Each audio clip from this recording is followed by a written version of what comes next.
Please have a seat. Hello, my name is Rebecca Wolf, Chair of the OT Department here at A.T. Still University, Arizona School of Health Sciences. Welcome to the 2023 ATSU MSOT pinning ceremony. I'm so excited for this event. It has been truly an honor to guide the 2023 MSOT students through their academic journey. I'm so proud of all of you, and I have no doubt that you will all make excellent occupational therapists. And I'm very excited to soon consider you all my colleagues. I would like to introduce our special guest, Dr. Victoria Garcia Wilburn, Professor of Occupational Therapy.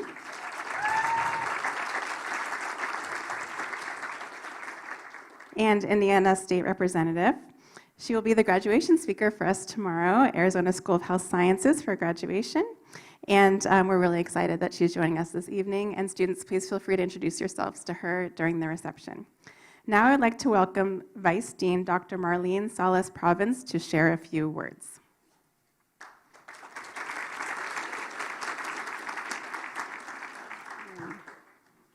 Well, good afternoon, everyone.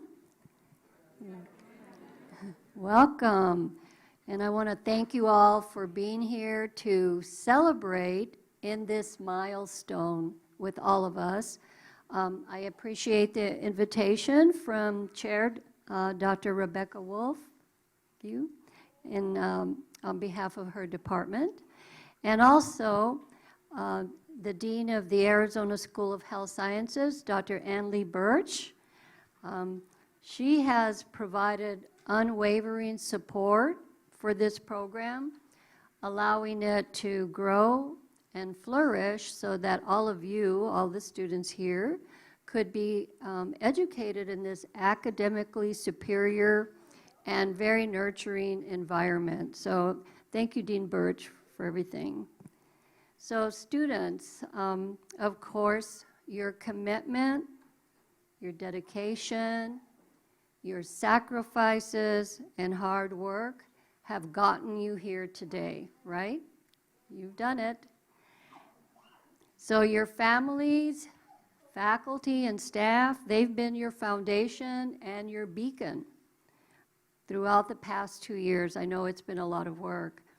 They've stood by you through the course of your education, and it just didn't start 2 years ago. You've been working on this for a long time. I know you're very appreciative of their support. So let's give them, your family and friends, a round of applause, please, and thank you.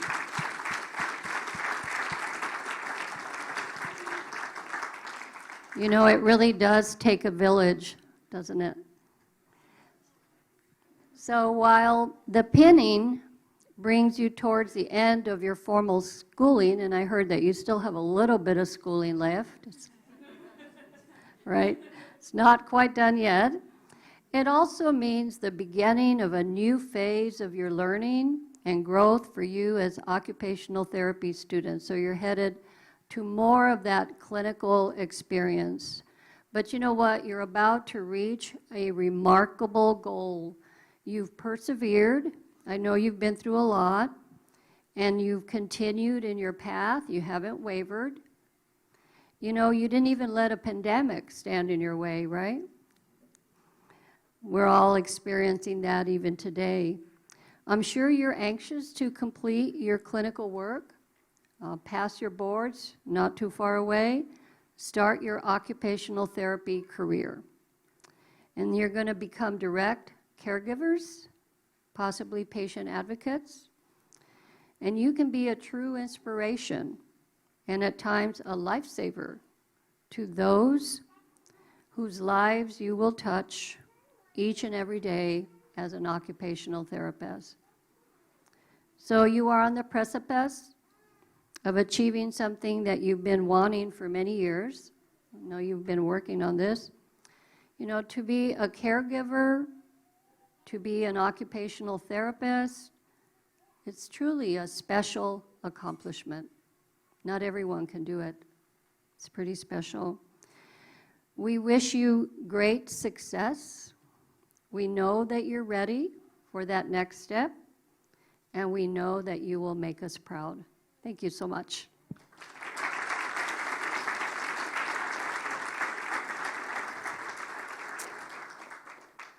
And the next speaker, Lacey.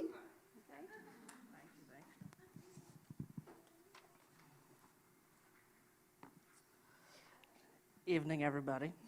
I'm Professor Andrews. It's good to see you all here again tonight. It has been my pleasure to work with this group of students. We sat in the same orientation 2 years ago as our first orientation. So it's a very cool moment for you. One, you're done, but two, like you're my first, okay? So I know I haven't directly worked with you as a cohort, like in a classroom, but it's been great working with you in your fieldwork rotations. I am grateful to have been a part of your journey towards becoming OTs, and you are the future of our profession. I can't wait to hear about all of the stories from the other side. At this time, I want to introduce to you all a special member of the MSOT 2023 class. My first encounter with Anna was very casual, smooth, easy to talk to, until it wasn't. Her chill demeanor was quickly inundated with questions that kept me on my toes, and I think we can all speak to that. She has always made sure that she understands what the expectations are and the concepts that she was faced with. I sat down with Anna earlier this week, and again, I was on my toes. As my questions for her to get to know her a little bit better turned into her getting to know me a little bit better. Her ability to communicate and get to know others very, very quickly is going to serve you well in your OT profession. Anna was born in Mexico, but has lived in Arizona a majority of her life. She completed 2 years of her undergraduate here at Mesa Community College, then moved to St. George, Utah to finish out her studies. Back then, 2 years ago, it was called Dixie State University, for those of you who know Utah. Yeah, there you go. As an ATSU student, Anna has been very active with the SOTA Club. She was a member of the Phi Theta Epsilon and was also a board member in the OTPT clinic. Anna is very driven and a very motivated student. And I'm sure that all of these qualities and her ease with patients, her ease with classmates, will make lasting impressions on anyone she comes into contact with. So Anna, you're a wonderful student, a great advocate for all of us, and especially those around you. Your passion for the pediatric community and population is truly inspiring. You will be an OT that changes the lives of those around you. So please join me in welcoming Anna Carlo.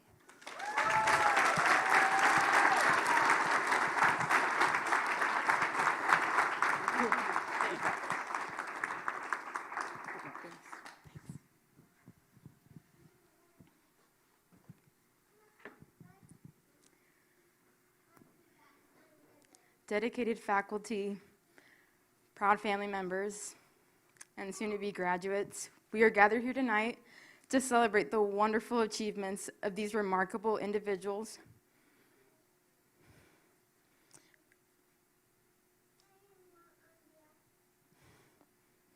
I'm privileged to call my classmates and my friends.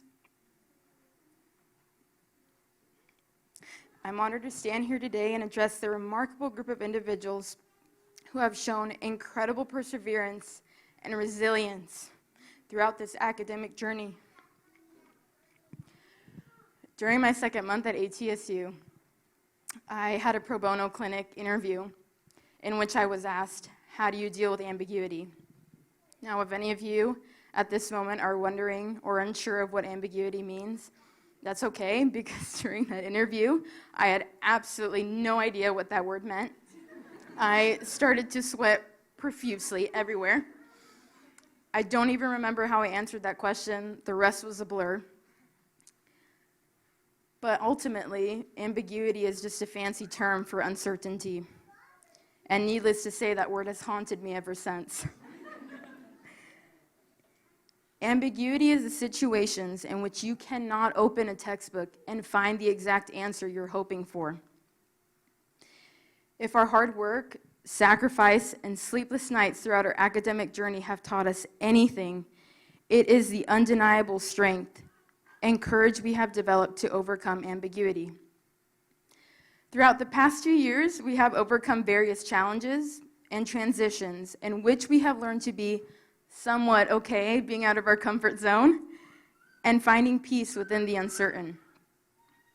Each one of you took a leap of faith and applied to various occupational therapy programs and yearned anxiously for that sigh of relief after reading your acceptance letter. Many of you left your hometown, your friends, and your family to pursue your academic career. And once accepted, the uncertain became even more uncertain. Again, during our time at ATSU, we have overcome various trials. The fact that we walked into our first simulated patient practical smiling awkwardly as that goniometer was shaking uncontrollably, trying to find the correct point of access. Each neuro exam we took made us question whether we were capable of pursuing this field, whether we chose the right field, and even after studying for hours of all the neuro content we possibly learned, we still never quite knew what was going to be on that test. We each carefully selected our top 5 placements for fieldwork. And Lacey, you did a great job. She did amazing. But there was no guarantee as to where we were going to be placed. We each completed a handwritten 3-hour pediatric practical with an obscene amount of uncertainty. And most importantly, we were always faced with our professor's ambiguous answer of "it depends."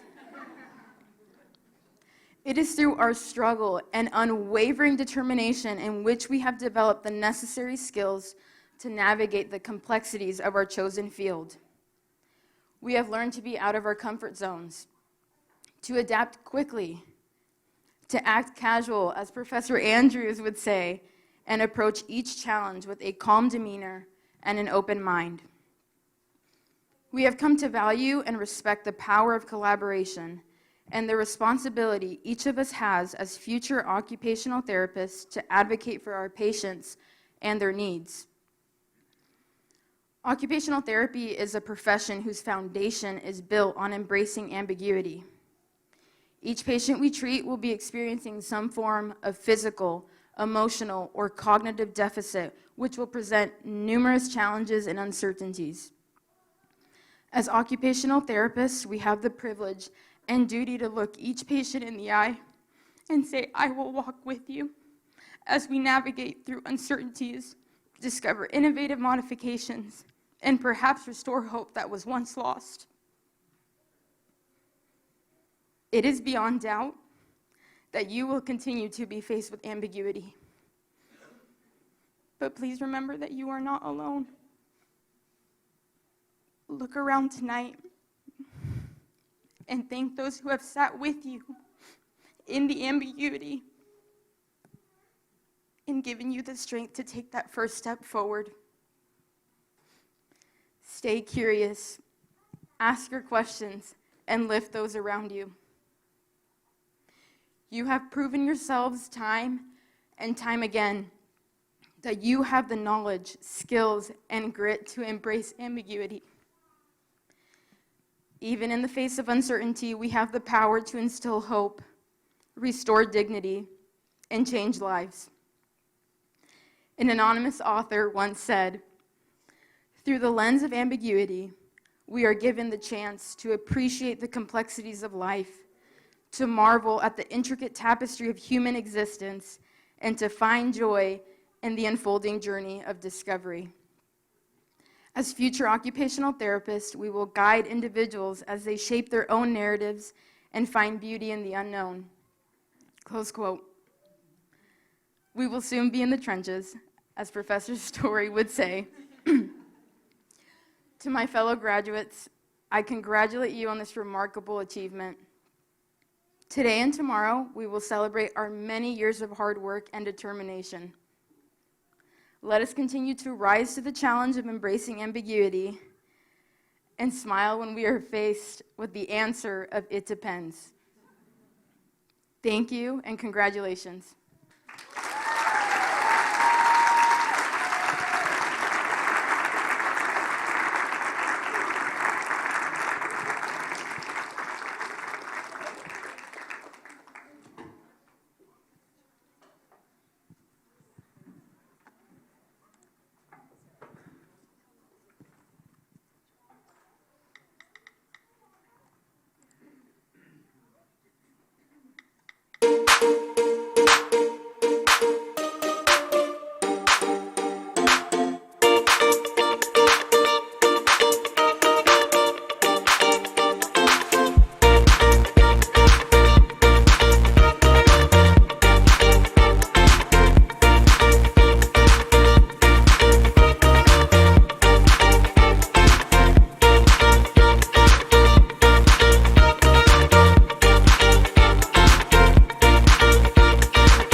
And now, Dr. Radziak will introduce the presentation of awards.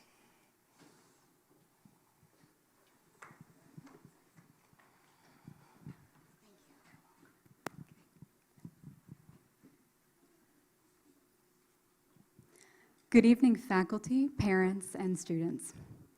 I feel honored to share with you the achievement of our hardworking Master of Occupational Therapy students. This is an occasion of pride for all of us as we have come together to celebrate their achievements. This pinning ceremony is among the most treasured occasions of the school year, as it provides us with an opportunity to reflect on these students' past years in the OT program and to share the achievements of the students with their parents, loved ones, and peers. Students like you are responsible for the continuous growth and development of our program. For that, you deserve credit. Faculty would now like to take the time to present 2 Occupational Therapy and Physical Therapy Clinic Awards and 3 Occupational Therapy Achievement Awards. I invite faculty to come to the podium to present these student awards.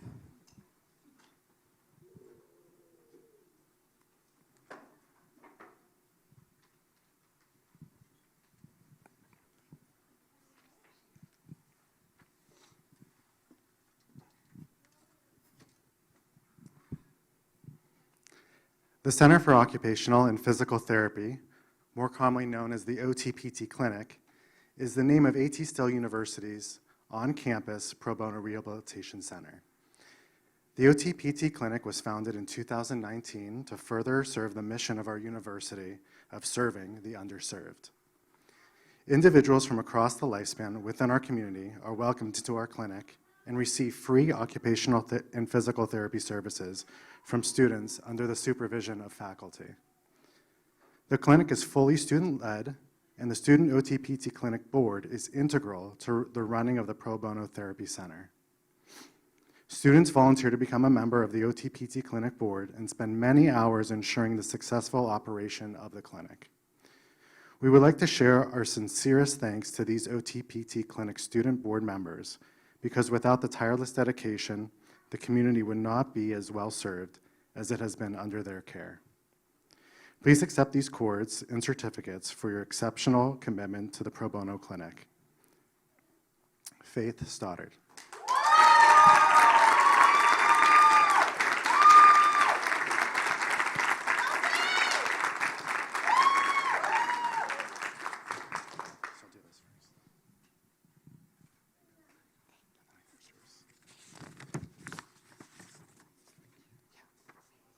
It's right here.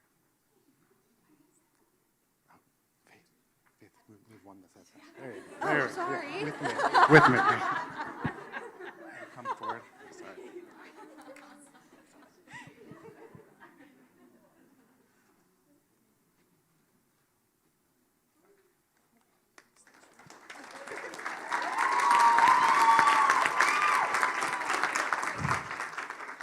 Anna Carlone.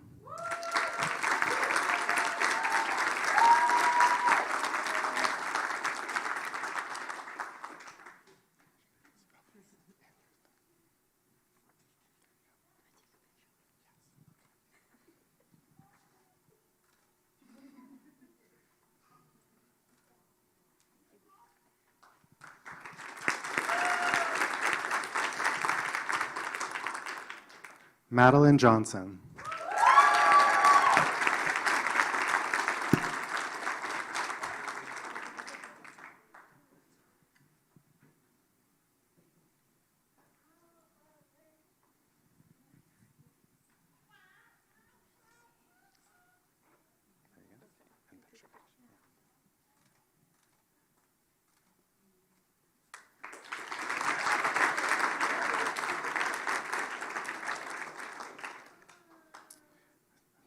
Tiffany Mooney.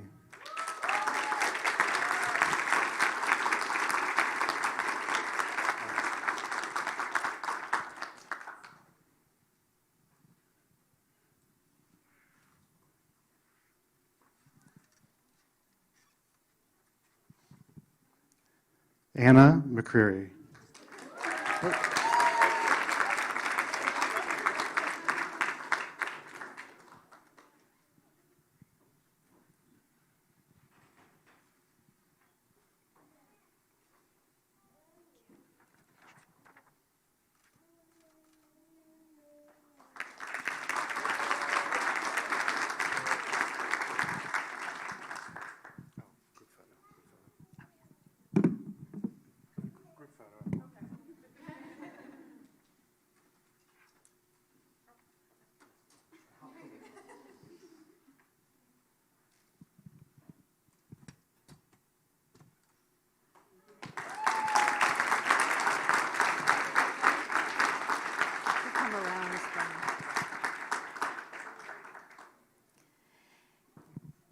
dedication, excellence, inclusion, compassion, and equity. These are the values of the ATSU OTPT Clinic. There are students who volunteered for the clinic who absolutely embody these values and go above and beyond to serve our community through their service. These students were selected for the OTPT Clinic Above and Beyond Award for their number of patient treatment hours and the number of times that they volunteered their time in the clinic. Please accept these cords and certificates for your exceptional commitment to the Pro Bono Clinic.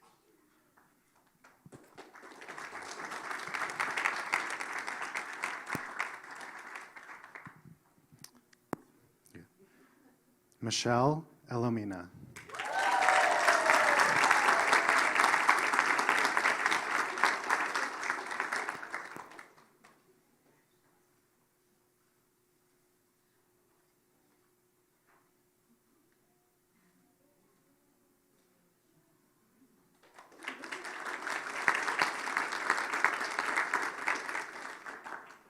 Maylene Guerrero.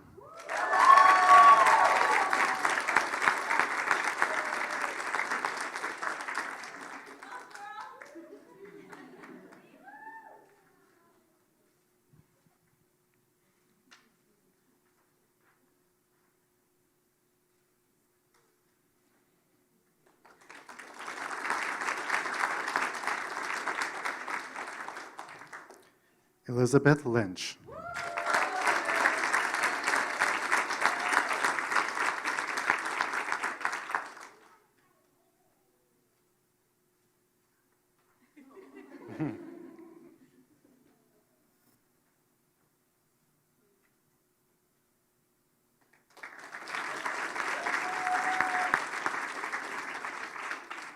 Madison Miller.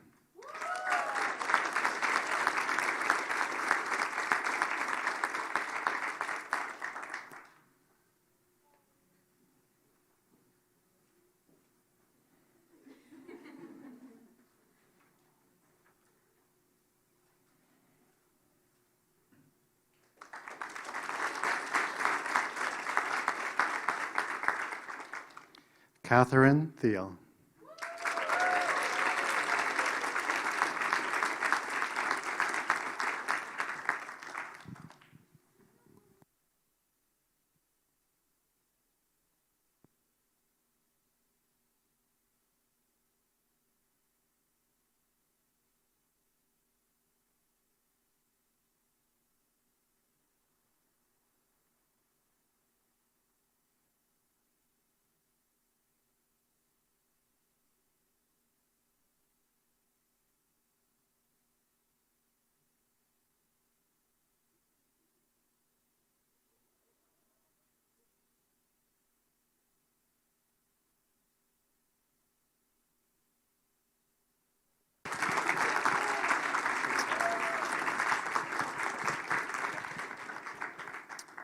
Hello, good evening. I'm Dr. Adam Story, and I have the great honor of introducing the Academic Achievement Award. The Academic Achievement Award is an academic honor earned by a student who have excelled in their studies and have received the highest GPA in their cohort. Their hard work and dedication throughout the program has been outstanding. As a faculty, we all recognize this student's strong work ethic and determination to achieve academic excellence. Tonight, I would like to present this award to Anna McCreary.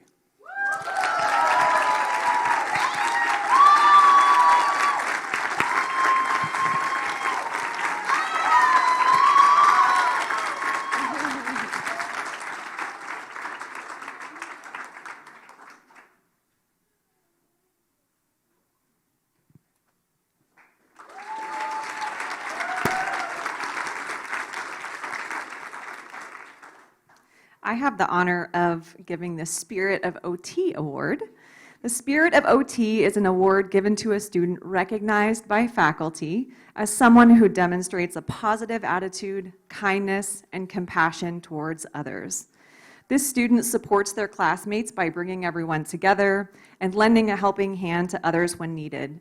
This student also demonstrates an outstanding commitment to the program and to the field of OT by being involved in the university community, volunteer opportunities, and special groups within our community. And I also would like to say that I've had the honor of advising this student, and I've seen the kind of uncomfortability with ambiguity initially, which sort of was then embraced with curiosity and passion. And so it's my honor to give this award to Malene Guerrero.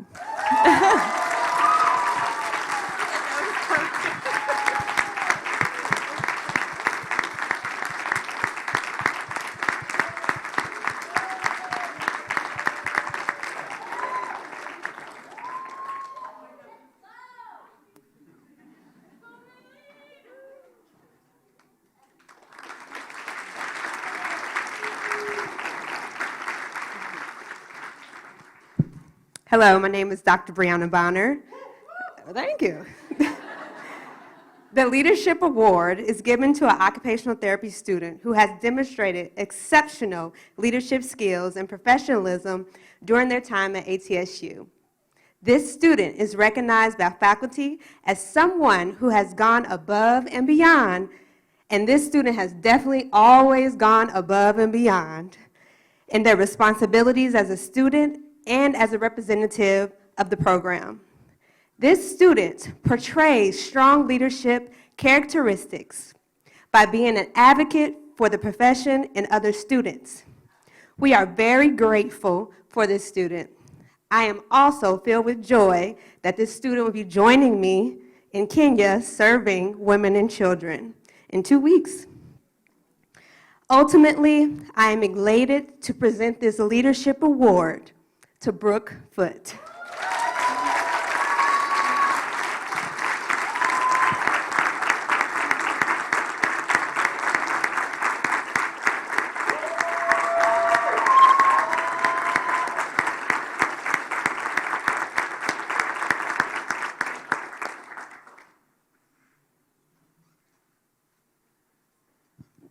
Congratulations to all of our award recipients.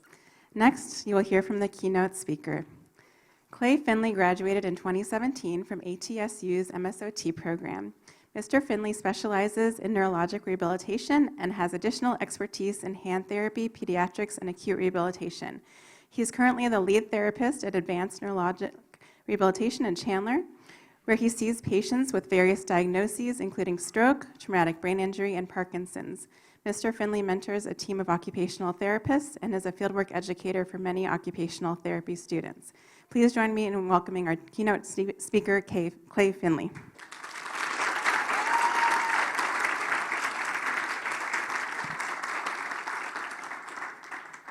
All right, thank you so much, faculty, students. I am humbled and honored to be back here. Seems like I was just here, so it's kind of weird, but I still think of myself as having just graduated, even though it's been 5 years. This room is all too familiar. As soon as I walked in here, I could feel my heart start racing and my breathing, not because I was nervous, but because of flashbacks to anatomy exams and other things that happen in here, so I'm glad that's behind me. Huge congratulations to you students making it to this point. I promise you the hardest parts are behind you, and soon the fun will begin. I don't think I have the most wisdom of OTs of my experience level or even that of my graduating class, but I'll do my best to encourage you, share some perspective, and tell you what has worked for me up to this point. Like she said, I graduated from here 5 years ago, and I'm still super grateful for the time that I was here. I remember after my first week, I went home and told my wife, I feel like I just started at Hogwarts. It just felt that way, not in a bad way, but to this day, I still implement the ideas and things that I learned here, mostly whole person practice, whole person healthcare, and I encourage my fieldwork students and my peers that I mentor now to do the same. Many of you probably got into this profession because of some sort of inspiration or experience that you had with an OT that led you to think or say, hey, this is a pretty cool job, I could see myself doing this. And of course, the cliche answer, I want to help people, that we all say at some point. I never really had that experience. As sad as it is to admit, I didn't pursue OT for entirely selfless reasons. I pursued it for self-serving reasons with my own priorities in mind. The people who interviewed me for this program aren't here anymore, so I feel okay saying that now. I was thinking of myself when I chose OT for its flexibility, job security, dynamic opportunities, the chance to move around and not sit at a desk, low stress according to a Google search that I had done at that time. Anyway, OT seemed to check a lot of boxes for my career path that I thought would work. So before you judge me for being a fraud and becoming an OT for all the wrong reasons, I can honestly say that regardless of how I started, I can now say I am in this profession and I stay in this profession for entirely selfless reasons. I've grown into my role as a person who does help people and exists to serve others rather than serving myself. My growth to this point started for me 7 years ago when I began this program, and I learned the value of empathy and whole person healthcare. You'll soon learn my favorite OT word is empathy. But this program helped shape my empathetic approach, and that has carried me to this point. It's not to say I wasn't empathetic when I started, but I realize now that empathy is not just a quality, but a skill. And I've simply gone from being an empathy noob to an expert, I think. So this is a skill, students, that you should continue to sharpen throughout your career. And it will be the difference maker for you and your patients. By the way, I will say patient, replace that term with client, child, whoever they are to you. But I'll say patient because that's who they are to me. Practicing empathy has become second nature for me. Simply, for me, it's putting the patient's needs first. That sounds simple and kind of like duh, but our jobs will come with many distractions. Over time, it's easy to let the mundane tasks of our roles result in us giving less than our best effort or giving your patients your full attention. This can become more of an issue when we let ourselves feel like we're productive with volume rather than value. Nonetheless, prioritizing your patients instead of your work pays off. When my patients realize that I am prioritizing them, they buy in, they trust me, they do what I tell them, which ends up making my job a lot easier in the long run. Invested patients will reach their goals quicker.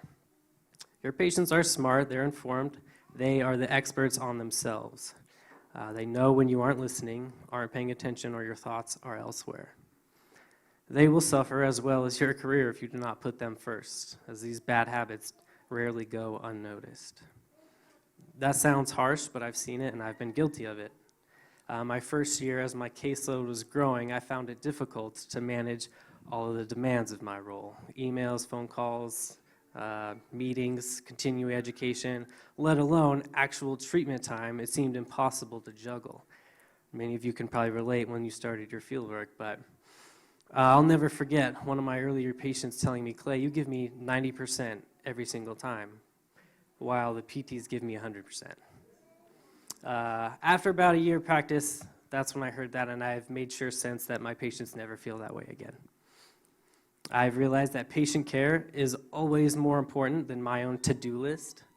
Those external tasks outside of treatment time, outside of face time with your patients, they're always going to be there.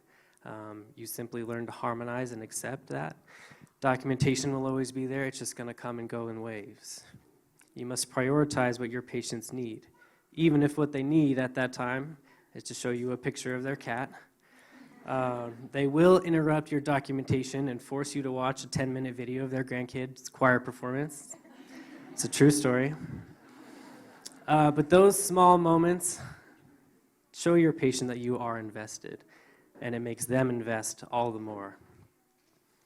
Stick to your roots of holistic practice, practice empathy, and while your pile of to-dos ebbs and flows, your approach with patients will be steadfast, unwavering, and you will learn to be content, finding rest, knowing your patients are taken care of. That contentment will stave off burnout, ensure you are in it for the long haul.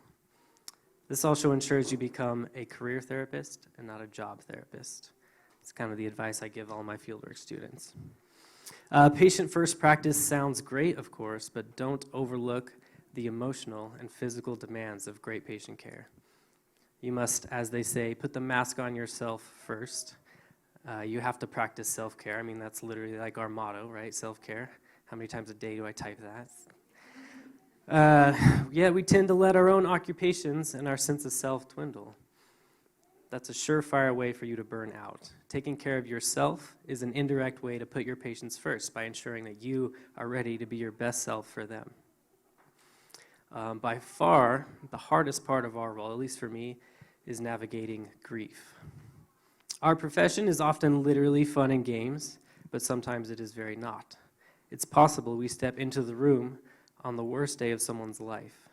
Your actions from there have huge implications. If you don't believe me, ask someone who's been on that side of this, and they'll tell you.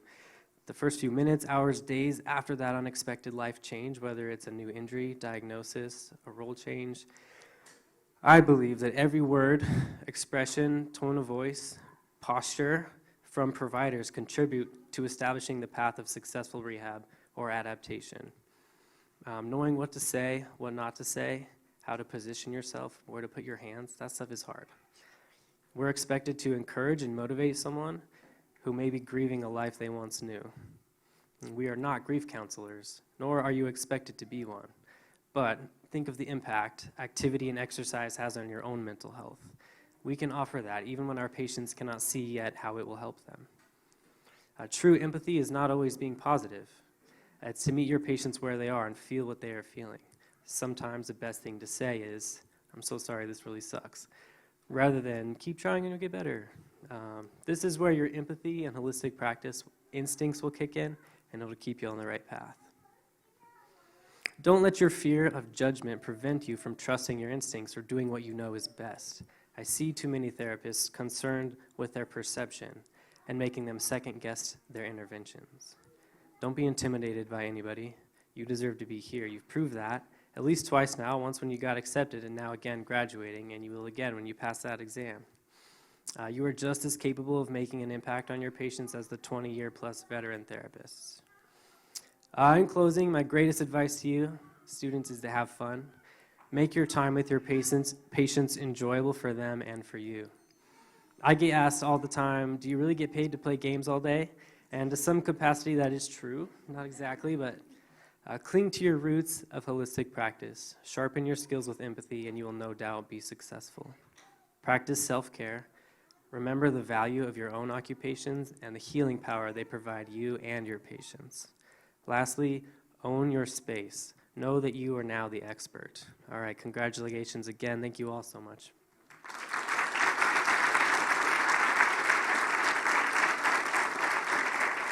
Sorry, I'm skipping Leah. Thank you very much, Clay. The pinning ceremony symbolizes students' entrance and warm welcome into the occupational therapy profession. The tradition marks a transition from classroom learning to clinical environment. Dr. Wolf, can you please join me for the presentation of pins for the master's class of 2023?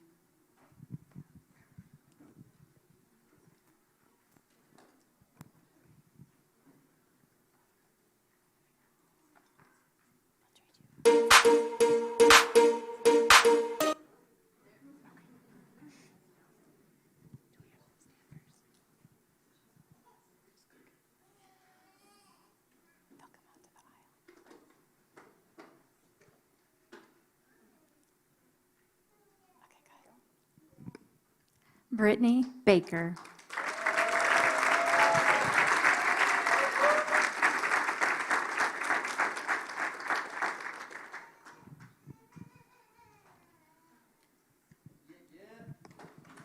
Nadine Berg.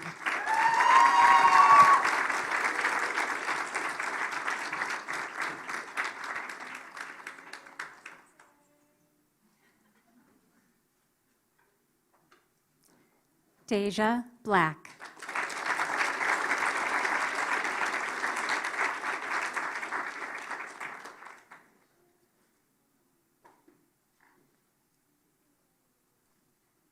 Danielle Bowen.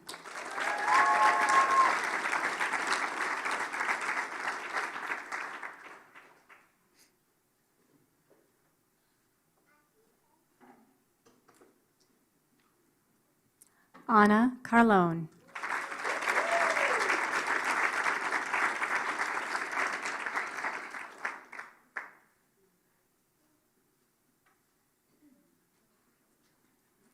Chloe Charsky.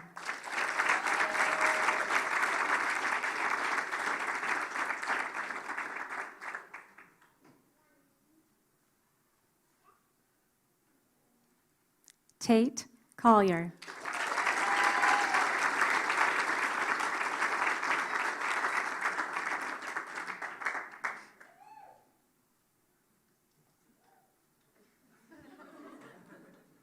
Destiny Diaz.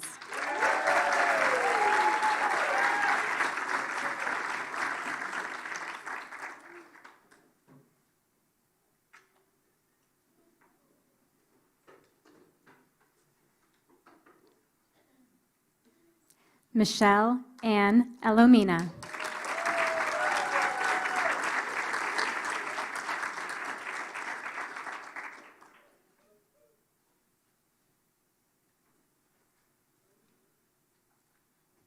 Julianne Eustachio.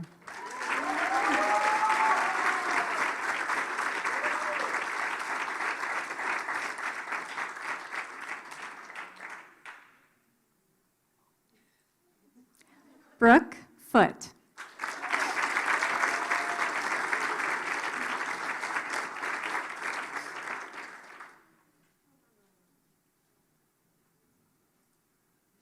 Maylene Guerrero.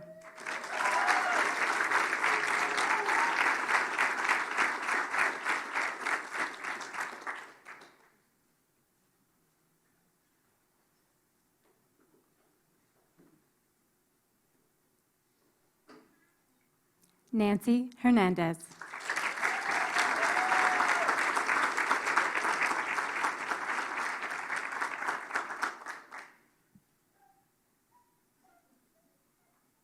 Brady Johnson.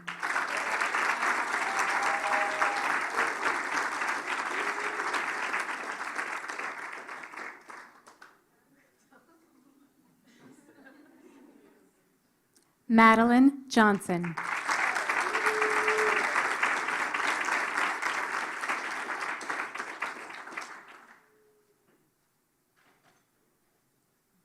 Elise Cornick.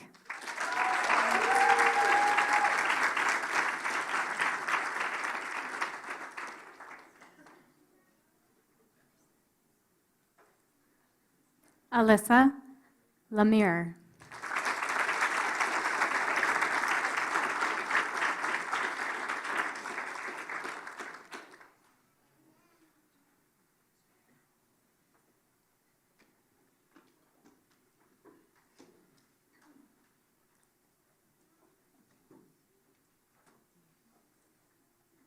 Elizabeth Lynch.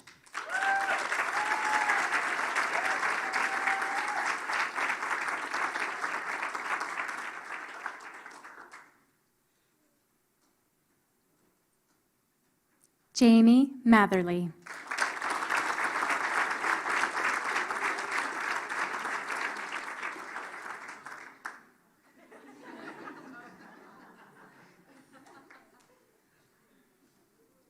Anna McCreary.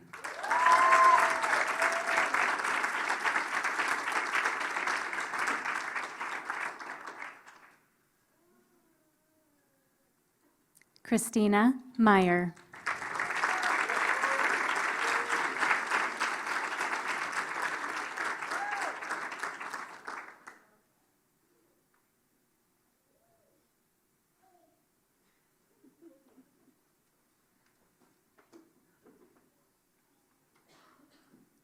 Madison Miller.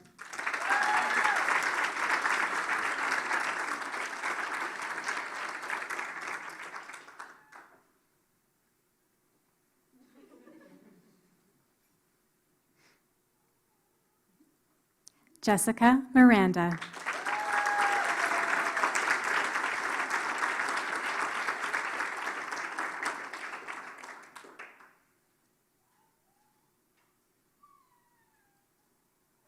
Tiffany Mooney.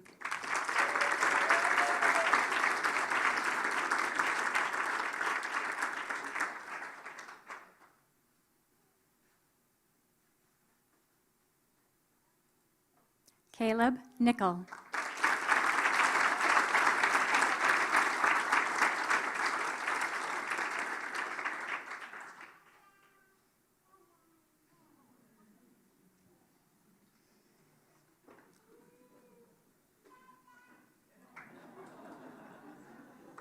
Jacob Nickel.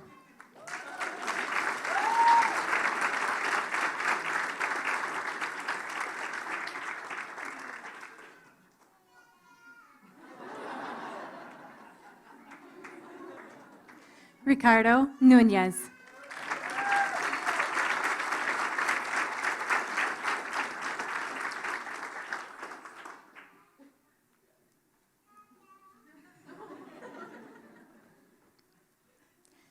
Kelsey O'Toole.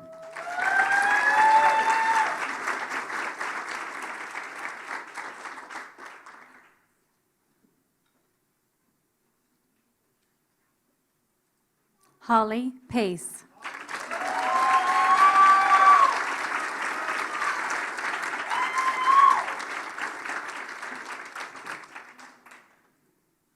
Abigail Perriman.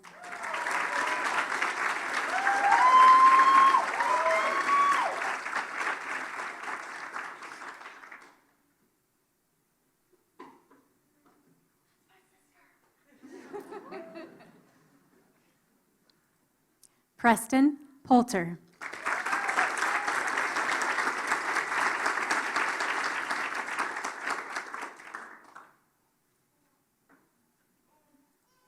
Ethan Smith.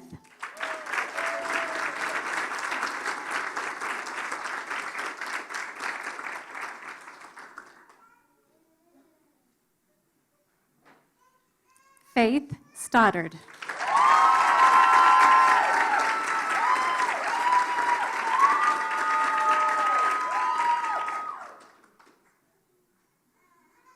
Catherine Thiel.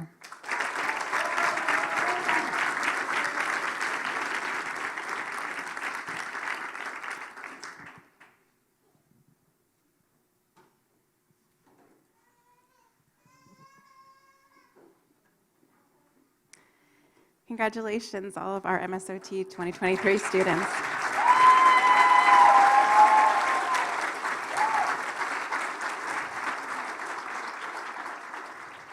And now, Professor Mindy Delbridge will lead the students in the occupational therapy oath.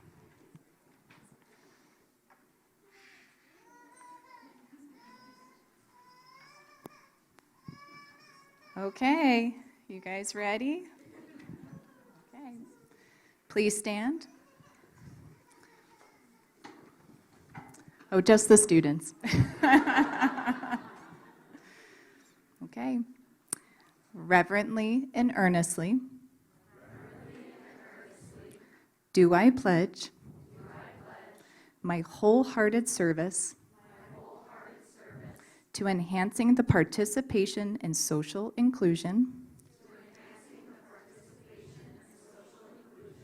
of individuals, families, groups, and vulnerable populations across the lifespan. To this end, that my work may be successful, I will ever strive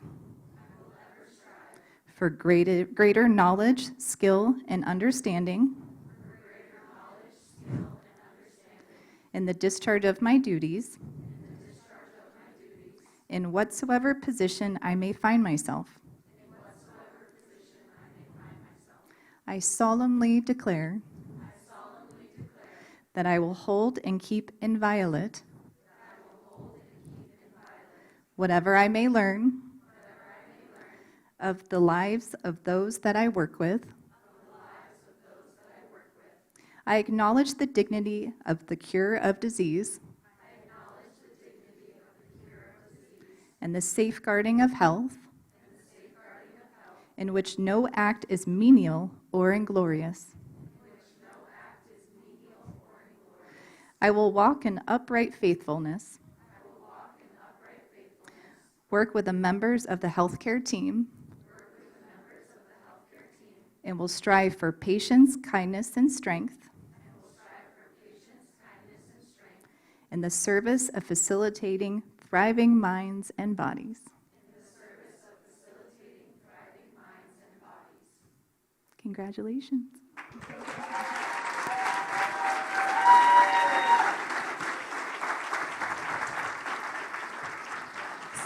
Students, please be seated. For our closing remarks, I welcome and thank Dr. Ann Lee Birch, Dean of the Arizona School of Health Sciences, to the podium. Dr. Birch, thank you for joining us this evening.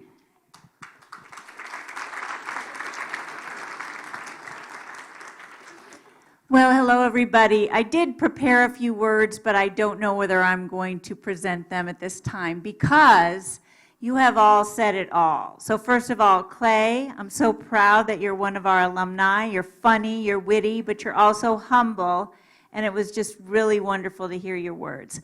And Anna, you moved me incredibly so. You're going to be a phenomenal speaker as you move through your life, and that was just wonderful.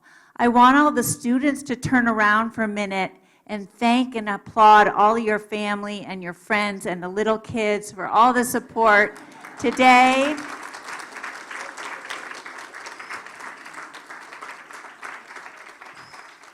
And tomorrow will be commencement, and we'll do it all over again. I have a lot of words for tomorrow, but today I just have a few final words. But before I get to the final words, and I promise I'm going to be very short, I want to give a shout out. You don't need to shout, but I mean applaud.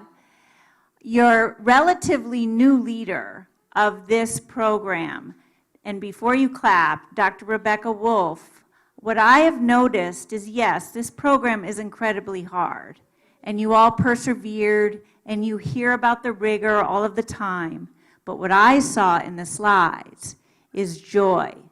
And I think that this whole environment of this program has been turned around by our two leaders, Dr. Wolf and Dr. Jennifer Radziak. Let's give them a big round of applause.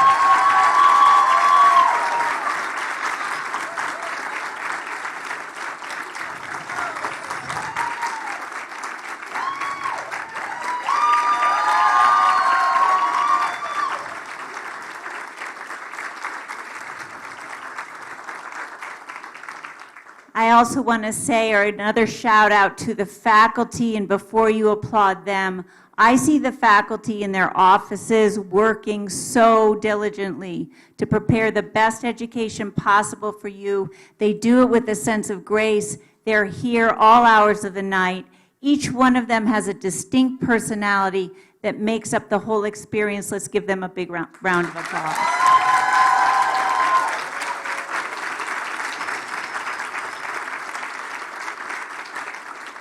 And finally, just two little messages of what I feel is wisdom. You may think otherwise, but here we go. And I'm looking around the room. I'm probably one of the oldest people here, or there may be a handful of us as I'm staring at you. But anyway, you know what I mean.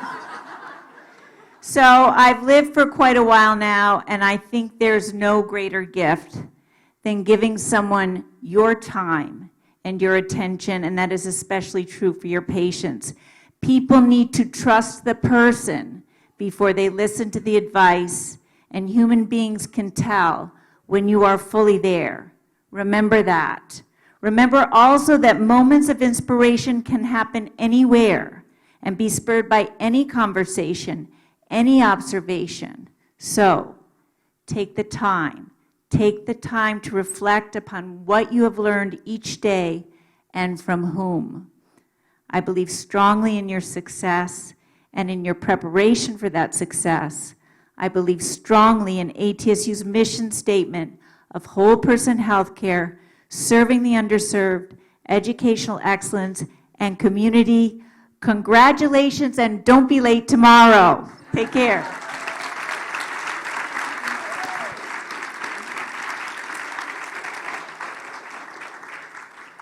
Thank you, Dean Birch. Thank you all for being here. Please stand and help me congratulate our graduating MSOT class of 2023, and join us in the cafe for refreshments.